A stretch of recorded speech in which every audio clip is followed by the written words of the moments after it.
인원보안에 포함되지 않는 것은 뭐냐? 동향파악, 신원조사, 보안교육, 비밀취급 인가는 전혀 관계없습니다.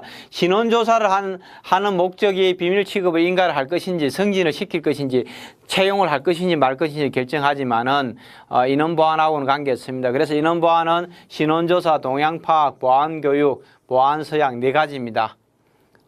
네 가지입니다. 신원조사, 동향파악, 보안교육, 보안서약 네 가지입니다. 네 가지. 반드시 알고 있어야 됩니다. 70번입니다. 능동적 방첩에 대한 설명 올바른 것은 뭐냐? 역영공작은 적의 첩자에게 잘못된 정보를 유출하는 거. 이런 건 기만공작이죠. 기만공작이죠. 역영공작은 적의 첩자를 잡아서 회유해서 또 다시 뭡니까? 우리의 첩자로 쓰는 겁니다. 더블 에이전트로 쓴다는 얘기입니다. 더블 에이전트로. 기만공작은 적의 첩자를 체포해 재고용하는 것을 이런 것들은 뭡니까? 역영공작하고 기만공작이 뭡니까? 지금 설명이 바뀐 겁니다. 정보활동은 방첩 비밀공작을 위해 필요한 정보를 수집하는 것도 포함된다. 뭐 그렇게 되어 있습니다. 뭐 능동적 방첩에 보안활동도 포함되는 것이 아니라 보안활동은 뭡니까? 수동적 방첩이라고 얘기했습니다. 수동적 방첩 그죠?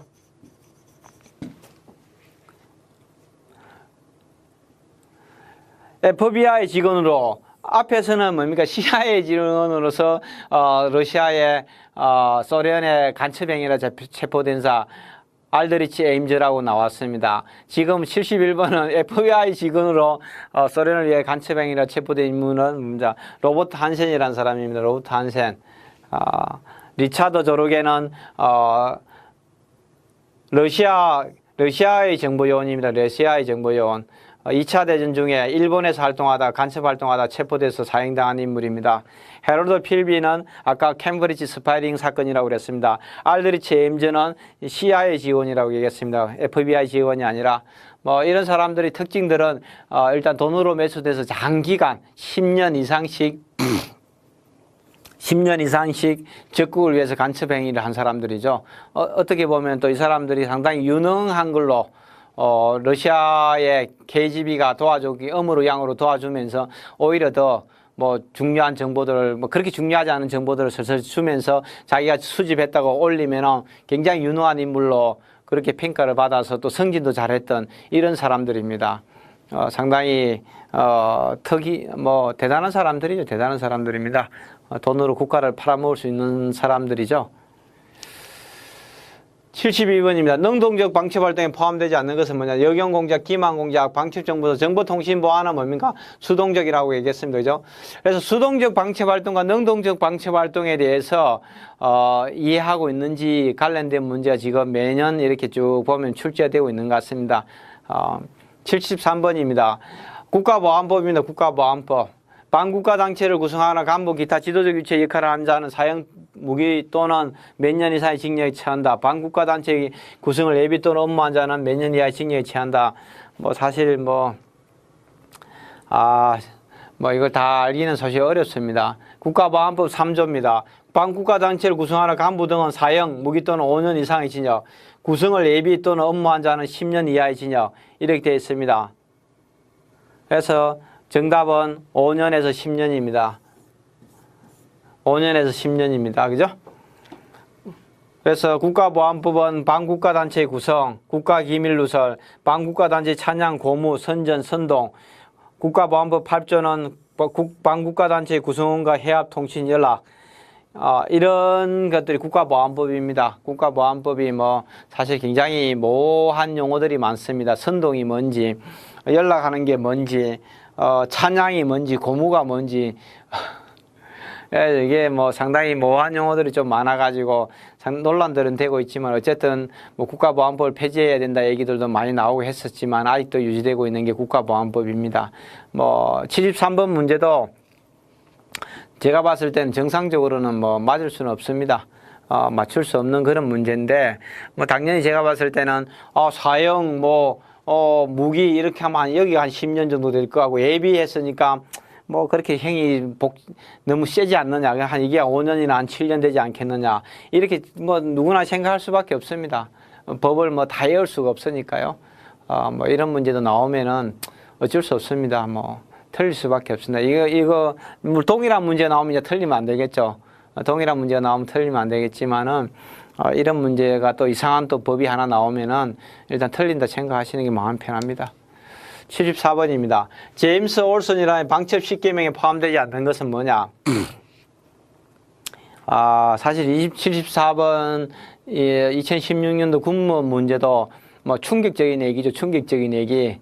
뭐 아마 국가정보와 관련된 뭐 어떤 특정한 책에 이런 내용이 나온 것 같습니다. 제임스 올슨이라는 사람 자체가 미국 CIA 직원입니다. CIA 직원인데 방첩 관련 업무만 상당히 한 20년 이상 하고, 부인도 CIA 직원입니다. CIA 직원이고 부인은 뭐 정보 관련 업무를 하고 있습니다. 정보 수집 관련 업무를 하고 있는데, 이러면서 뭐 남편하고 여러 가지 얘기도 많이 하고 하는 것 같습니다. 많이 얘기도 하고 하면서 방첩 10계명, 자기가 방첩 전문가로서 수십 년 동안 해보니까 이러이러한 애로가 있고 이러이러한 성공 사례가 있다, 이런 얘기를 한 것 같습니다.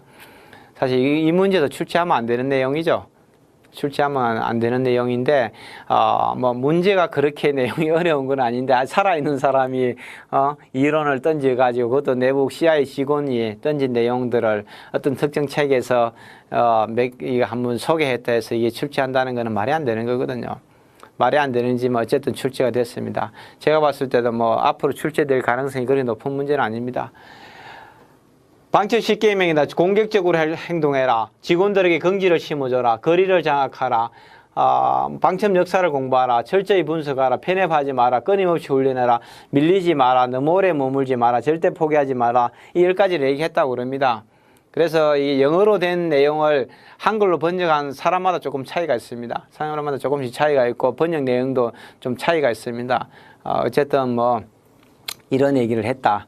제가 뭐 이 문제를 보고 나서 저도 이런 문제는 예측하지 못하고 원래 제 책에는 이런 내용이 없었습니다. 없어가지고 학생들이 뭐 저도 질문을 받고 나서 제가 쭉 찾아보고 미국 CIA에 들어가서 자료들을 찾아보니까 여러 가지 제임스 올슨에 대한 이력도 나와 있고 뭐 많은 자료들이 있더라고요. 또 이 사람이 뭐 나름대로 좀 방첩에 대한 체계도 좀 세우려고 노력도 한 것 같고요. 뭐 그런 거 보면서 어쨌든 뭐 이 문제는 반복해서 출제되기는 쉽지 않을 것 같습니다. 공격적이라, 역사를 알아라, 뭐 히스토리를 알아라는 건데 도대체 간첩들이 어떻게 행동하는지 또 찾기도 어려워요. 뭐 슬리퍼라가 숨은 요원들은 30년, 40년 동안 활동 안 하고 그냥 엎어져 있어요. 찾기가 어렵다는 거예요.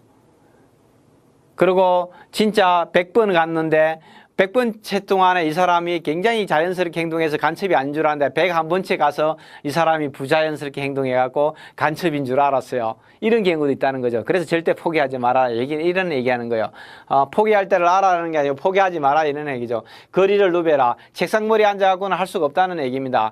현장에 뛰어다니라는 얘기죠. 현장에. 방첩 활동하는 사람 현장에 뛰어다니면서 사람들 보고 계속 얘기하고 대화해보고 계속 사람들의 이상행동을 찾아내고 하지 않으면 책상에 앉아서는 절대 간첩을 잡을 수 없다는 얘기입니다. 정답은 제가 봤을 때는 포기할 때를 알아라. 뭐 이런 얘기는 뭐 상당히 당연히 수비하는 입장에서는 절대 포기하면 안 되는 거죠. 수비하는 사람이 24시간 깨어 있어야 되고, 공격하는 사람은 한숨 푹 자고 나서 남들이 졸릴 때 새벽에 공격하는 거 그런 거잖아요. 그죠? 포기하면 안 되는 거죠. 방첩은 방어 개념이니까. 그죠? 75번입니다. 방첩에 대한 설명 올바르지 않은 것은 뭐냐? 능동적 방첩과 수동적 방첩이 있다. 적국의 정보기관 정보 수집을 파악하는 것도 능동적 방첩이다. 수동적 방첩은 전통적인 보안 영역을 포함한다. 방첩 대상국으로 적성국만 포함하는 게 우방국은 제외한다 되어 있는데 적성국과 우방국이 다 포함됩니다. 누가 적인지 모르잖아요. 오늘의 적이 내일의 친구가 되고 오늘의 친구가 내일의 적이 된다고 얘기했기 때문에 국제사회라는 냉정한 겁니다. 국가 이익을 위해서만 움직이기 때문에 그 부분들에 대해서 적성국, 우방국이라는 걸 구분한다는 것 자체가 지금은 의미가 없습니다. 특히 뭐 최근에 특히 그렇습니다. 그죠?